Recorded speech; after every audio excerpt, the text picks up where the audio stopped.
Hey, good morning, everybody. It's Dave from Countryside.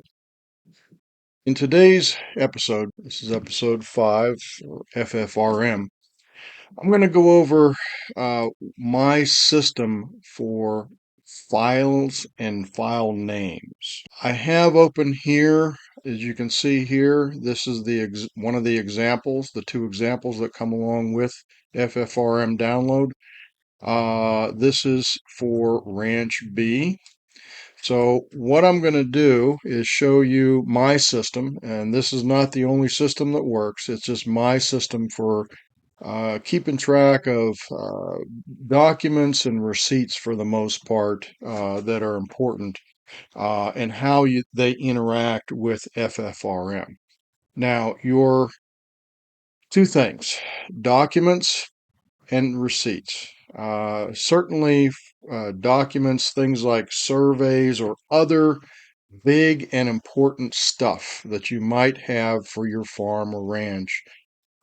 You may want to not just have, in a paper, in a file cabinet or a box or a desk drawer or something.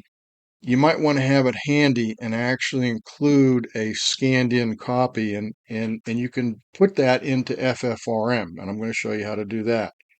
The main thing that you're probably going to put, the vast majority of things will wind up being transactions. And I'm going to show you how to do one example of those too.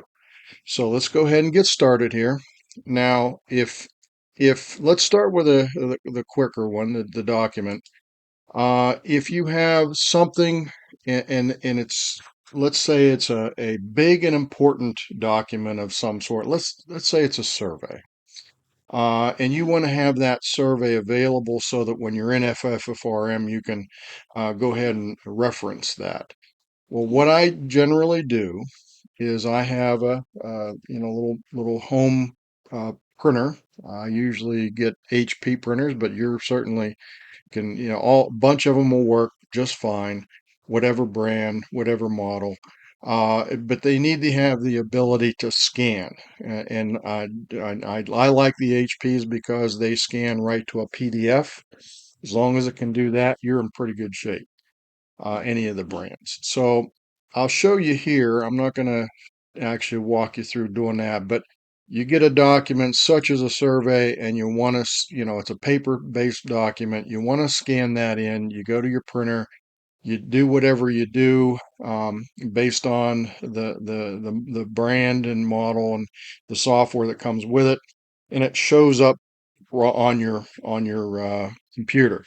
Now, generally, what I tend to do, and I'll show you this real quick. Um, I in a previous episode, I told you I recommended standardizing on your C drive right here, uh, creating a directory FFRM, and then another one here for backup. So we'll go over that again sometime. FFRM dash backup, and then two other ones that we're going to be talking about today. FFRM dash docs for documents, short for documents, and FFRM dash receipts. And for documents, I'll show you an example I have out here. Once you scan it in, of course, you have to give it a file name. I standardize on this file name for my documents, and that way I can always get to them. They're always organized. I can sort them, and the sorting thing is the big deal. And I always put this standard of file naming on all of my files. And let me go walk you through that real quick. The very first thing here is the year YYYY for the year, and then MM for the month, and then DD for the day. So 2023 08 15. If you always standardize on those 8 characters, numeric characters for the year, month, and date, then all of your files in any directory can be organized and sorted very, very quickly. Makes life a lot easier. Then what I do put a dash, and then the name of the farm or the name of the organization, if it's another company or whatever. But for the farm, it's, for this one, for the example, it's Ranch B. Okay, then I always put that in caps because it's easier to see that way. And then dash, and then the what it is, the main thing that it is in a very short thing here. This is a survey, so all the surveys would have that right there. Then dash, and then the description, a short description. It doesn't have to be, a book, but basically, at least a few words here that says if you look through it, you can, and it doesn't take up all, whole space here, but basically enough that you can read through it real quick and say, oh yeah, I know what that is. Um, and um, and I would suggest not putting in any special characters. I think I violated it right here. Let's take that out. And that is uh, Tom Tom's crew. And even though the apostrophe isn't there, that belongs to Tom's survey crew. Stay away from things like the pound symbol, the at symbol, and so forth. I think you're okay for some of the other ones, but you're better off just keeping all the special characters out of the file name. That way it's good and clean. And then what do you do with that? Well, let's go on over here to FFRM real quick. Uh, Couple places you could put that. Number one is you could go over to the property, and you may have a property for the ranch itself, the entire ranch. And okay, here it is. Here's the whole ranch. And you could link that in right here. But that's nothing wrong with that. If that's what you want to do, go for it. Or another option is over here in documents, you could actually put all surveys that you have for your farm or ranch right there. And I'm going to choose that one for today. Um, and let's take a look down through here. I don't have any surveys right now. And let's take a look. Let's see if I have a survey type in here, and I do not. So one of the things I'm going to show you real quick is go back to Documents Type. And let's say I want to create a document type called Surveys. Okay, and that'll be for like all surveys, and I want them to show up right after my notes. So I'm going to make that number 11. There you go. So now when I come back here, all right, so we're going to go into Documents, and I'm going to create a new one. And this is the date that it's going in, and that defaults to today's date. And what I'm going to do is go ahead now, yes, my surveys show up here. And what I'm going to do is go back here as I scan this in. This is my example survey. It's a not a made up one, of course. But essentially what I'm going to do is I'm going to um, right click on that and do a copy as path. Okay, so here's my directory or my folder. Here's my file that I want to link in. I hover over top of it. I right click and do copy as path. And then I come back over here to the FFRM application, and I copy the whole thing in, do a Control V, and you can also do a paste with a right click, or you can actually do a Control V. I'm going to put it there, and I'm going to put it right there in the linked file. Now, the reason I do the notes is, hey, I've already done a lot of the work. Why redo it? Why retype stuff? So what I'm going to do is take this out right here. I'm going to do a Control X for cut, and I'm going to put that description right there. Okay, so that takes care of that. And the start date, actually is right there. So I'm going to make this start date the actual date this applies to the document itself. I'm going to say that's 8/15/23. That applies to the subject of this document. This is the document date, but this is the subject of the document. And that's the same one right here. It's actually just 8/15. There you go. And I've got survey type.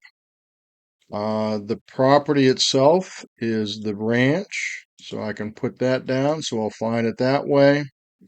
The location is, if I don't have it in here yet, but that could be Ranch B home address, but don't really need it because you got it linked to the property. The status is completed, and that's pretty much all you need to do. So I can get rid of the rest of this and I'm done. Or I can say, I had Tom come over and do a survey when bought the property. Something like that. Okay, so now everybody knows that's when you did it. Now, that's done, and I just press this bar over here, that saves it. Now, why did I put this in here? Well, this is the actual link, and when you do the copy to path, copy of the path from over here, I did the right click and copy as path right there. And then when I do a control V and I copy it in there or paste it in there, now when I click on that, yes, it gives you a little warning. There it is. And if the documents are always in this directory right here, you know where they all are, the ones that are linked into FFRM. And let's say you put FFRM on this computer, and years from now, 3, 4, 5 years, you say, okay, this computer needs to be updated or replaced. 5 years goes by and you buy a brand new one. Well, you just go out there and you create these directories, these folders on your brand new computer 5 years from now or whatever, and you just copy the contents of everything that you've done in here for the last 5 years into the new computer. You just copy it across and it'll just keep on working. So you don't have to worry about going in here and relinking, oodles and gobs of documents. They'll all point, as you can see here, see FFRM docs. So you want to keep that consistent to keep you from having to do extra work. That's it. That's a document. So now let's go back and talk about a transaction. So for the transactions, basically those are your receipts for the farm, whether it be you purchase something for expense, purchase it for a capital improvement, or you get a receipt because you sold, or you give somebody a receipt because they bought something for you. It's either income or revenues or whatever you call it, according to your CPA and your bookkeeper. If that's the case, then I use this um, naming standard for my files. Again, this would be something that I scanned in. I take for my receipts, the IRS says you got to hold on to them for so long. What I tend to do is I have a cardboard box with the year. I get any receipts that I have, I scan them in, I organize them as PDF files, as files on my computer.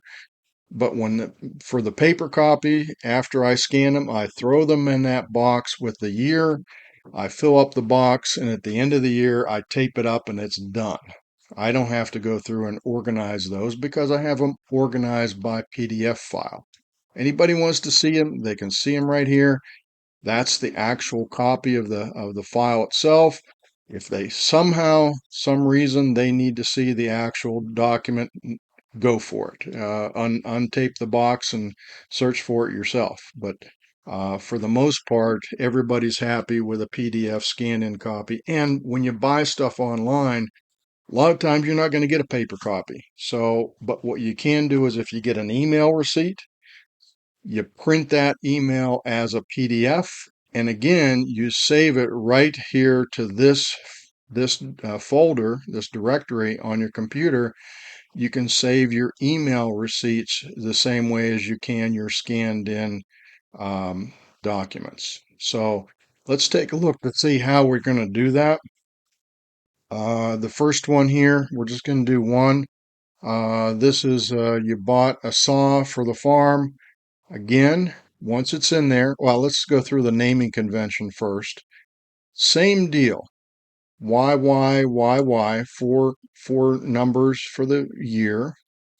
And the reason for that, I mean, you could just do 23. You're pretty safe doing that now, but I lived through Y2K.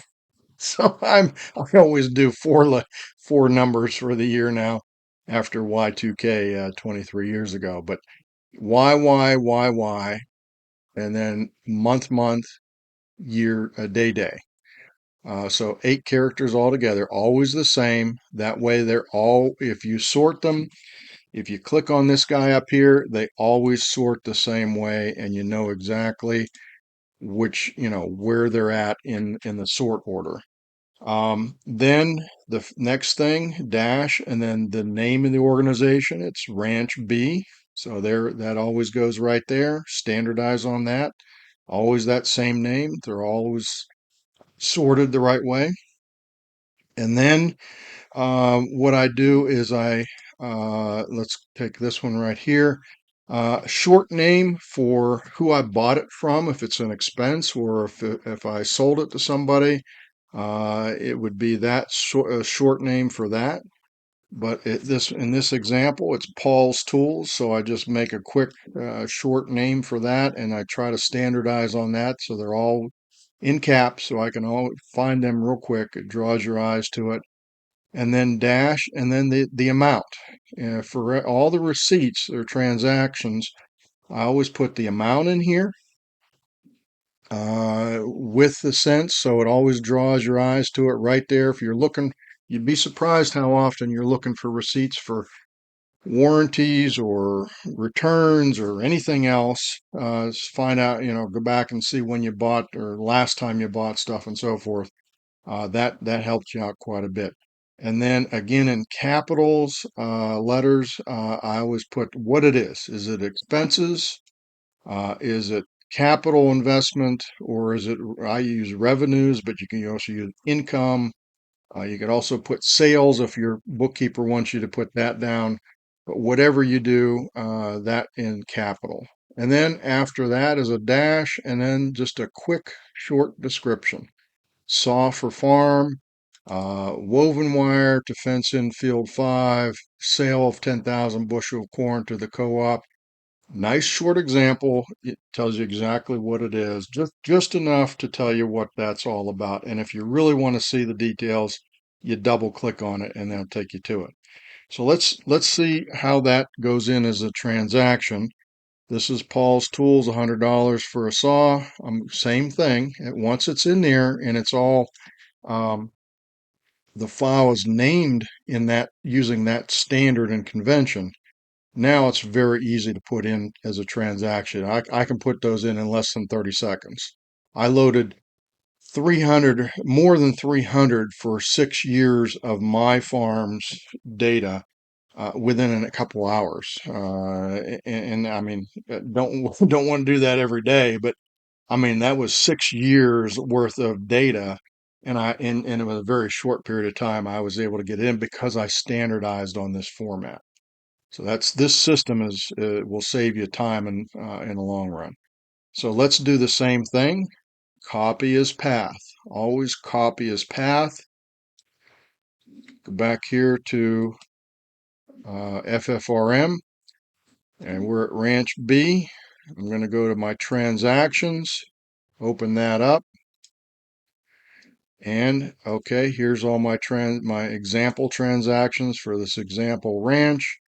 Okay, I'm just going to go to the first one here, but then I'm going to hit this button for add a record, brand new one. So I've already hit I've already done the copy as path. So I'm going to copy it in with a control V right here, and I'm going to put it in right here. This is the actual permanent link, or the link will just stay here. This is the one that I sort of cannibalize for all the information. So the first thing I'm going to do is click on that YYYMMDD. I'm just going to grab that out. And I have this handy little tool right here. I'm going to put a control, I'm going to click on here, do a control V or a paste.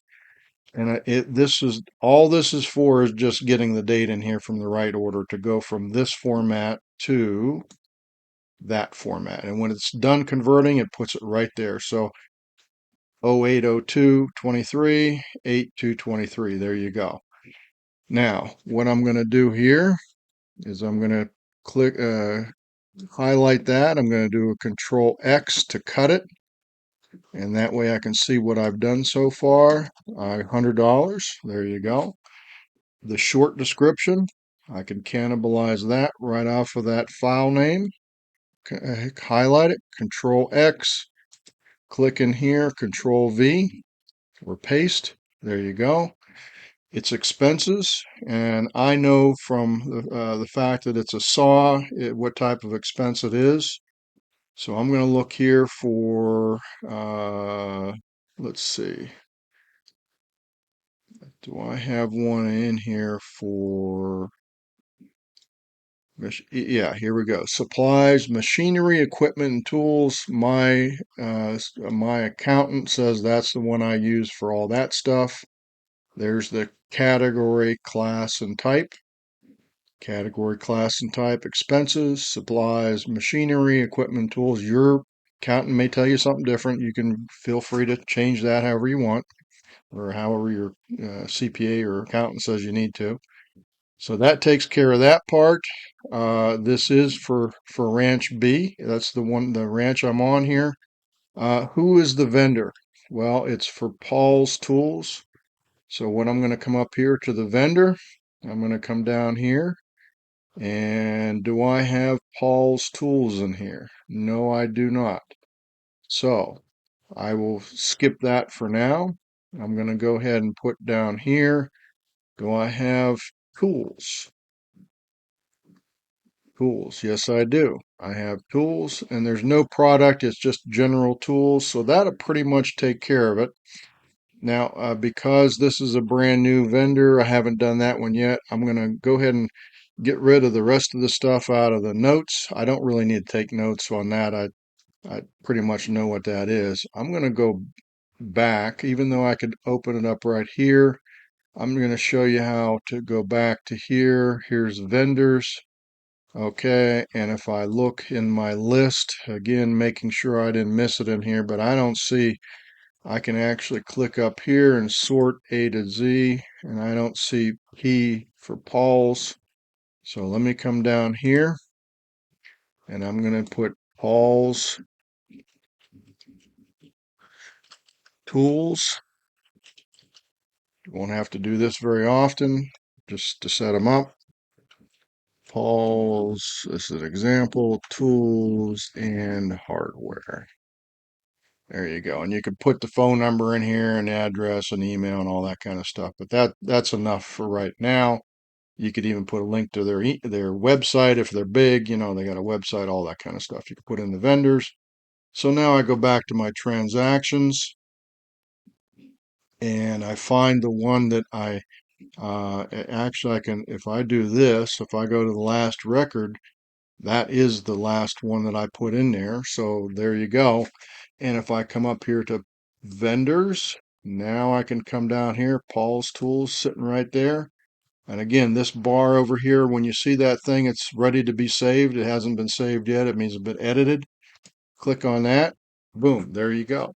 So that's done. So there you go. I just put in a transaction.